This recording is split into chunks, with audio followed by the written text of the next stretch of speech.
Rise and shine, mga ka-RSP, tuloy-tuloy ang ikot ng kapalaran ngayong araw ng Lunes. Narito na po ang gabay, patnubay, palala at prediksyon mula kay Master Hans Kua.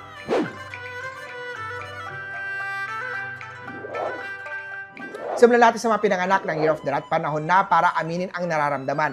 Ang tahimik mong kilos ay napapansin na. Honesty is the first step to deeper connection. Yellow at 1. Kaya samantala iwasan ang maalat. Pampataas kasi yan ng blood pressure mo. Small changes in diet will bring lasting health. Purple at 6.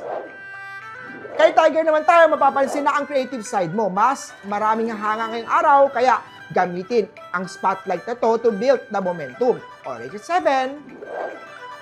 Rabbit naman tayo, may matatapos kang mahirap na trabaho. May reward na matatanggap. Celebrate kahit maliliit lang na small wins.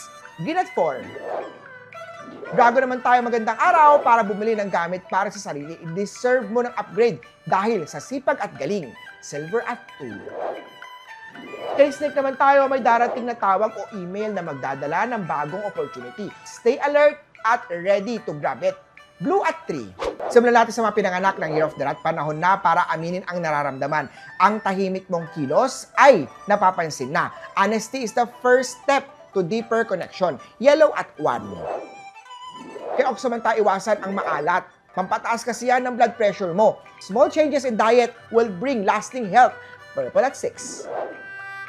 Kay Tiger naman tayo, mapapansin na ang creative side mo. Mas maraming hanga ngayong araw, kaya gamitin ang spotlight na to to build the momentum. Orange at 7. Rabbit naman tayo, may matatapos kang mahirap na trabaho. May reward na matatanggap. Celebrate kahit maliliit lang na small wins. Green at 4. Drago naman tayo, magandang araw para bumili ng gamit para sa sarili. I-deserve mo ng upgrade dahil sa sipag at galing. Silver at 2. Kay Snake naman tayo, may darating na tawag o email na magdadala ng bagong opportunity. Stay alert at ready to grab it. Blue at 3.